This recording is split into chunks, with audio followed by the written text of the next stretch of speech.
जय श्री राम, जय श्री कृष्णा, राधे राधे। श्री जी चैनल में आप सभी श्रोताओं और सखियों का हार्दिक अभिनंदन है।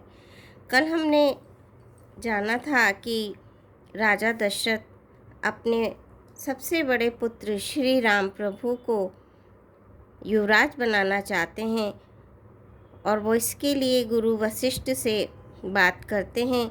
वशिष्ठ भी कहते हैं कि आपके जो सबसे बड़े पुत्र श्री राम जी हैं वो पवित्र प्रेम के अनुगामी हैं, इसीलिए प्रेमवश आपके पुत्र हुए हैं। आगे वार्तालाप उन दोनों की जारी होती है। आगे चलते हैं। बेगी विलंबु न करिए नप साजिए सबोई समाजू, सुदिन सुमंगल तबहि जब राम होय जुबराजू। हे राजन, अब देर न कीजिए, शीघ्र सब सामान सजाइए। शुभ दिन और सुंदर मंगल तभी है जब श्री राम जी चंद्र जी युवराज हो जाएं, अर्थात उनके अभिषेक के लिए सभी दिन शुभ और मंगलमय है। राजा आनंदित होकर महल में आए और उन्होंने सेवकों तथा मंत्री सुमंत्र को बुलवाया। उन लोगों ने जय जीव कहकर सिर नवाए। तब राजा ने सुंदर मंगलमय वचन श्री राम जी को युवराज पद देने का प्रस्ताव सुनाया और कहा, यदि पंचों को आप सबको यह मत अच्छा लगे तो हृदय में हर्षित होकर आप लोग श्री रामचंद्र जी का राज तिलक कीजिए। इस प्रिय वाणी को सुनते ही मंत्री ऐसे आनंदित हुए मानो उनके मनोरथ रूपी पौधे पर पानी पड़ गया हो। मंत्री हाथ जोड़कर विनती करते हैं, हे जगतपति, आप करोड़ों वर्ष जिए। आपने जगत भर का मंगल करने वाला भला काम सोचा है। हे नाथ, शीघ्रता कीजिए, देर न लगाइए। मंत्रियों की सुंदर वाणी सुनकर राजा को ऐसा आनंद हुआ मानो बढ़ती हुई बेल सुंदर डाली का सहारा पा गई हो। राजा ने कहा, श्री राम जी के राज्याभिषेक के लिए मुनिराज वशिष्ठ जी की जो आज्ञा हो, आप लोग वही सब तुरंत करें। मुनिराज ने हर्षित होकर कोमलवाणी से कहा कि संपूर्ण श्रेष्ठ तीर्थों का जल ले आओ। फिर उन्होंने औषधि, मूल, फूल, फल और पत्र आदि अनेकों मांगलिक वस्तुओं के नाम गिनकर बताए।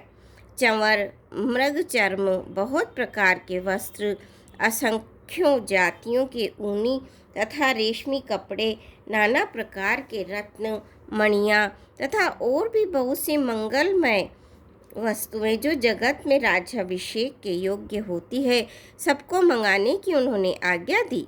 मुनि ने वेदों में कहा हुआ संविधान जानकर कहा, नगर में बहुत से मंडप चंदोवे सजाओ, फलों समेत आम, सुपारी और केले के वृक्ष नगर की गलियों में चारों ओर रोप दो। सुंदर मणियों के मनोहर चौक पुरवाओ और बाजार को तुरंत सजाने के लिए कह दो। श्री गणेश जी, गुरु और कुल देवता की पूजा करो और भूदेव ब्राह्मणों की सब प्रकार से सेवा करो। ध्वजा, पताका, तोरण, कलश, घोड़े, रथ और हाथी सबको सजाओ। मुनि श्रेष्ठ वशिष्ठ जी के वचनों को शिरोधार्य करके सब लोग अपने अपने काम में लग गए। मुनीश्वर ने जिसको जिस काम के लिए आज्ञा दी, उसने वह काम इतनी शीघ्रता से कर डाला कि मानो पहले से ही कर रखा था। राजा ब्राह्मण, साधु और देवताओं को पूज रहे हैं और श्री रामचंद्र जी के लिए सब मंगल कार्य कर रहे हैं। श्री रामचंद्र जी के राज्याभिषेक की सुहावनी खबर सुनते ही अवध में बड़ी धूम से बधावे बजने लगे। श्री रामचंद्र जी और सीता जी के शरीर में भी शुभ शकुन सूचित हुए। उनके सुंदर मंगल अंग फड़कने लगे। पुलकित होकर वे दोनों प्रेम सहित एक दूसरे से कहते हैं कि ये सब शकुन भरत जी के आने की सूचना देने वाले हैं। उनको मामा के घर गए बहुत दिन हो गए, बहुत ही अवसर आ रही है, बार बार उनसे मिलने की मन में आती है। शकुनों से प्रिय भरत के मिलने का विश्वास होता है और भरत के समान जगत में हमें कौन प्यारा है। शकुन का बस यही फल है, दूसरा नहीं।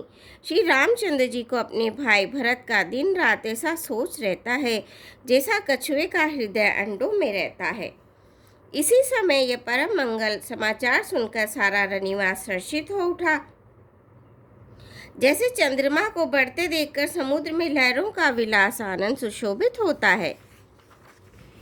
सबसे पहले रनिवास में जाकर जिन्होंने ये वचन समाचार सुनाए, उन्होंने बहुत से आभूषण और वस्त्र पाए। रानियों का शरीर प्रेम से पुलकित हो उठा और मन प्रेम में मग्न हो गया। वे सब मंगल कलश सजाने लगे। सुमित्रा जी ने मणियों रत्नों के बहुत प्रकार के अत्यंत सुंदर और मनोहर चौक पूरे किए। आनंद से मग्न हुई श्री रामचंद्र जी की माता कौशल्या ने ब्राह्मणों को बुलाकर बहुत दान किए। उन्होंने ग्राम देवियों, देवताओं और नागों की पूजा की और फिर बलि भेंट देने को कहा, अर्थात कार्य सिद्ध होने पर पूजा करने की मनौती मांगी और प्रार्थना की कि जिस प्रकार से श्री रामचंद्र जी का कल्याण हो, दया करके वही वरदान दीजिए। कोयल किसी मीठी वाणी वाली, चंद्रमा के समान मुख वाली और हिरण के बच्चे से नेत्रों वाली स्त्रियां मंगल गान करने लगी। श्री रामचंद्र जी का राज्याभिषेक सुनकर सभी स्त्री पुरुष हृदय में हर्षित हो उठे और विधाता को अपने अनुकूल समझकर सब सुंदर मंगल साज सजाने लगे। तब राजा ने वशिष्ठ जी को बुलवाया और शिक्षा देने के लिए श्री रामचंद्र जी के महल में भेजा।